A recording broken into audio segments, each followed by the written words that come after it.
had a really public breakup recently. It was a wake-up call for me in the sense of like,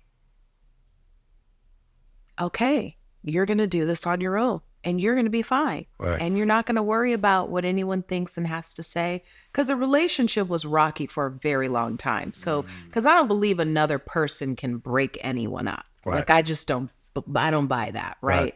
To your point with your son, I think my older son saw me trying to keep the family together, but I had to come to a place where loving myself was bigger and more important than saving anybody. Well, if you got to save your star player, if your star player is not doing good, the team Can we not talk players? Can we use a different, can we say like the best horse in the race? Right. Oh my God. But the reason I know that you're guarded is because when I was in high school, I only dated drug dealers. Oh, really? Oh my God, that's where I was. I lived in South Central LA. That's what it was. Wow. I would have never thought that. Really? I'm in a bind, Nate. Nah. But going through your trials and tribulations, like Yeah. I know you're working on yourself like we all Yeah. are. Do you feel that you're okay? Like not what people are supposed to see and supposed to think. You. I think I'm exactly where I need to be, which is some days I'm like totally good. And then other days I'm like, oh God, this feels like so much work. I feel that. You know, and then other days it feels like women shouldn't have to be this strong. Right. I don't want to be this strong sometimes. Right. Kate, you made me cry. I need money. Yeah, I got you first. But you're good though. No, I'm good. I mean, listen, it is what it is. You know, I mean, it's life. It's a funny thing because like I always saw myself, my vision of myself was,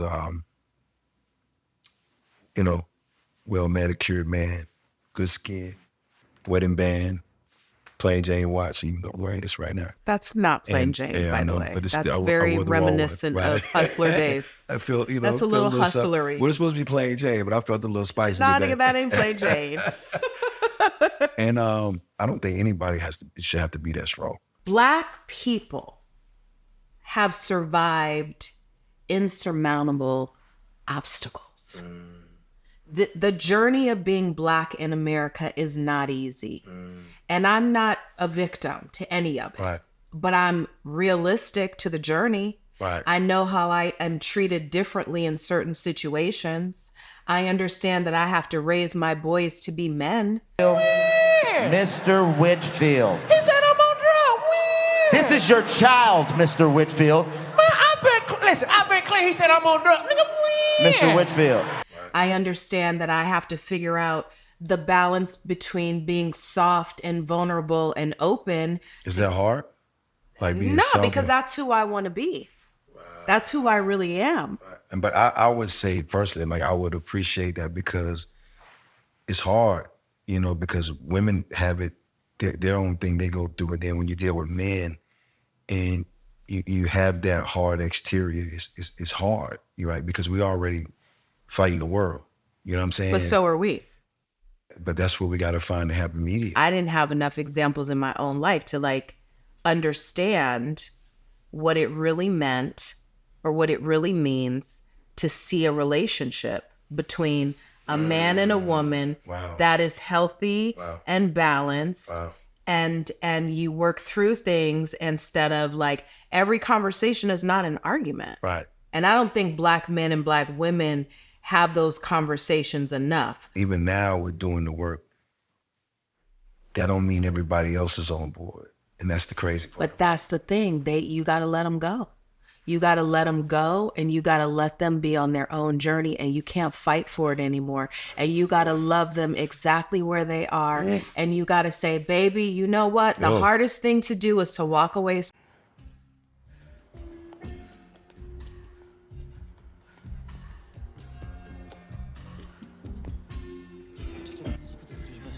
Hi, you guys. Hey. Ooh. Man. Her mama got ass too. From someone that you Whoa. still love. You ain't tell me And you was a it's pastor okay. too. And No, I'm just speaking from my own, speaking from like, I you know, 1000% agree because experience. the hardest thing I had to do in life was walking away from everything that I knew that could support me. Right? That's right. But what was the moment that you knew you had to walk away? Something happened in the Bay. Somebody got killed, and they tried to put it on us while I was on tour with Wiz Khalifa. They came and locked me up right here in LA. I just remember being in jail, and you know, I took care of everybody. $1 million bill for everybody. $10 million. Oh my God. I'm sitting in the county jail, and as soon as I get in there, somebody comes to get me out, and they're like, "We got to get you out of here." And I'm like, "No, I can't leave these people in the county jail. I got to stay here until, you know, I can get everybody out the same way we came in." Yeah. And, you know, of course, I didn't want to tell nobody how to touch my finances. Yeah. So I had to figure that part out. I ended up Yeah. getting everybody out. But my point is, I sat in there for 2 weeks until I can get everybody out. Right. The people that I had that was supposed to be in my corner, ain't nobody check on my son, my daughter, my household. Nothing. And when I got out of jail, I was at the lowest point of my life. I did everything right on this tour. I didn't take any gang members or nothing crazy. I took the people that was working. I stayed on my bus the whole time. I did everything right, and I got caught up. I had Minister Farrakhan calling me every other day, like, "Jezzy, brother, the enemy's coming." I'm just like, what the hell is going on? So Why was he calling you? he called me and said, "Brother Jezzy, your message is changing. The enemy is coming to get you." I said, "With all due respect, Mr. Farrakhan, all my enemies in my neighborhood, I'm not going back there no time soon." He said, Yeah. "No, the enemy." But he was saying was that my message was changing and I was starting to educate my people. Oh, Right? wow. And now here comes the enemy. And he wasn't lying. It was when I got to that arena to do my show in front of 30,000 people, it was my turn to go on stage. It was maybe 70 police back there waiting to take me to jail. It was a span of my life, maybe like 3 years, probably shortly after my first album. Like it was shootout after shootout. Like I've been in shootouts with my dad being right there. And it's like a combo of everything. So it's a combo of the street shit I had going on before that. Yeah. There's a combo of the get money life with these guys. And then there's a combo of just people that I just never had a liking for. They didn't have a liking for me, that we just was in the same city trying to coexist. I used to get up and pick my outfit based on what I was, if it happened tonight, how I was gonna look. Right? You were like, if I die tonight, my shit's gotta gonna be be fly. fly. Do you realize what that does to your psyche, just leaving the house thinking like, I gotta make sure my shit is fly if I get Right. killed? Boxers, everything. I want to wear the best boxers. You're like, brand I new will socks. not have Right. any holes in my underwear. I promise you, that was my life. I didn't understand how I was gonna even make it out, right? And that's where all the drinking came in, because now I'm trying to self-soothe. I'm trying Were to you an numb. alcoholic, you think? 1000%. Did you go to like AA or did you just, Nah, I just stopped. you stopped? Because my mom and my dad, they was, you know, my mom's side of the family, they drank a lot. And when I was leaning in on my vices, I started to notice that there was a couple of things that happened a few times where I wasn't sharp. And I was just like, okay, if I don't stop this, Interesting. I'm gonna get got. And then I would just like back away from the alcohol. And what I would do is, well, two things. The first thing is I wanted to get healthy. So I got down, I dropped 60 pounds, got myself together. This was right before the recession, because any time of my career before, from Streets is Watching to the recession, which was about 6 years, Yeah. I was out of it. Like I was leading men, right? I went everywhere with 150, 200 people. In every city I went to, it's another 300 waiting on us. It was like a real thing. And I was leading everybody off the end of a cliff. So you were saying that you feel like we can't connect because we're doing too much time fighting each other Absolutely. instead of fighting for the relationship. Or fighting for love and understanding and commitment and compassion. And, but it starts with men feeling, you know, comfortable enough to be vulnerable and open. And that's a hard thing to ask a man to do, because we were not conditioned that way. A lot of us weren't raised that way. It can be considered a sign of weakness in the same way that therapy is considered a sign of weakness. We're talking about your experiences and my experiences. We have more in common than we probably ever thought we did, right? And so to me, that's the thing that makes me feel this sense of urgency to have this conversation with you, but also there's a hopefulness. I don't give a fuck what you think, bitch. There's a hopefulness that if we actually each do the work, we can actually come together, because there's nothing more important to me than Black people. Right. We are the greatness in every room. Right. We are the ones who set it off and make it happen. We are the ones that create the culture. We are the artists. We are the artistes. We are the voices that lead the masses. But what has always hurt me to the core is, why is there this dismantlement of the Black family? Why isn't it that Black men and Black women can't sit like you and I are sitting in a space and have really open dialogues about things and work through the trauma? Because that's the only way we can really be productive. You said if it couldn't work, then you would leave. Yes. Even if there was a family, even if there was kids involved. If the other person is not willing to do the deep, hard work, then you stay. And when you stay, you have to make yourself smaller to stay, to survive. 1000% agree with you. Or you may not. I think for a woman, it means you have to make yourself smaller to feel like you're fitting into this space with this person who's not ready yet. Right. You can still love them, by the way. Right. You can still love them. You can still wish them the best. You can still, you might have moments where you want to cuss somebody out. We don't give a fuck! Jesus! We don't give a fuck!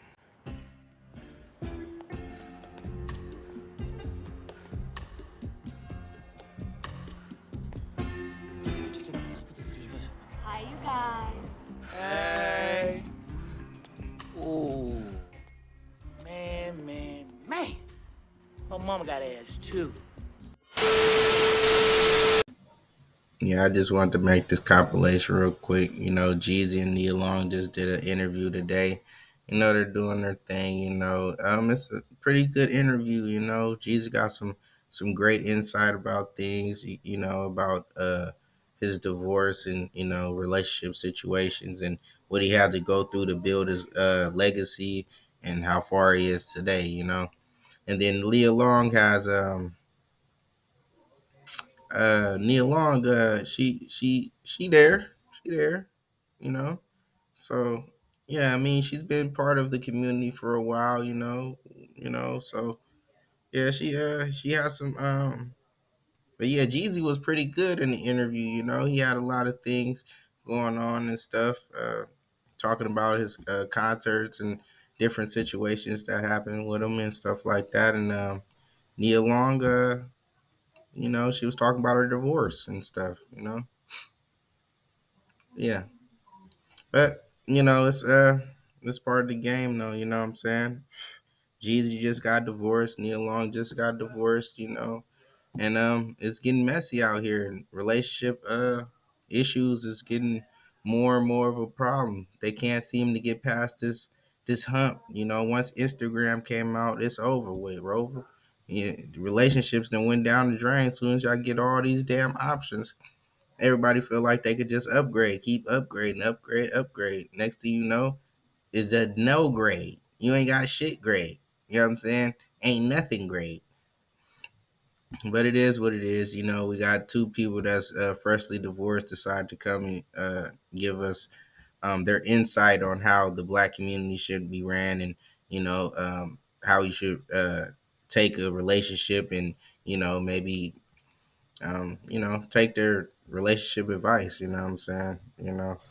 It is what it is. They're famous. God damn it. And you want to hear their advice, go ahead and take it. But at the end of the day, we know the truth about this shit. You know what I'm saying? It ain't really going too good for relationships. People over here crashing out. Motherfuckers over here killing people for the fucking divorce money and alimony. They over here doing all kind of crazy ass shit for, you know, either the kids, the money, child support, alimony, whatever. They doing all kind of crazy shit. So watch who you sleeping with. Watch who you keeping around you, and watch your pockets, man, because these motherfuckers is crazy. And like I said, Nia Long is dedicated to raising her kids by herself now. And young Jeezy over here, he do this co-parenting thing. So it is what it is. These two people already went through failed relationships. Now they're giving relationship advice. So it is what it is. Keep on watching, and silence is acceptance, and we ain't having it. Like, comment, subscribe.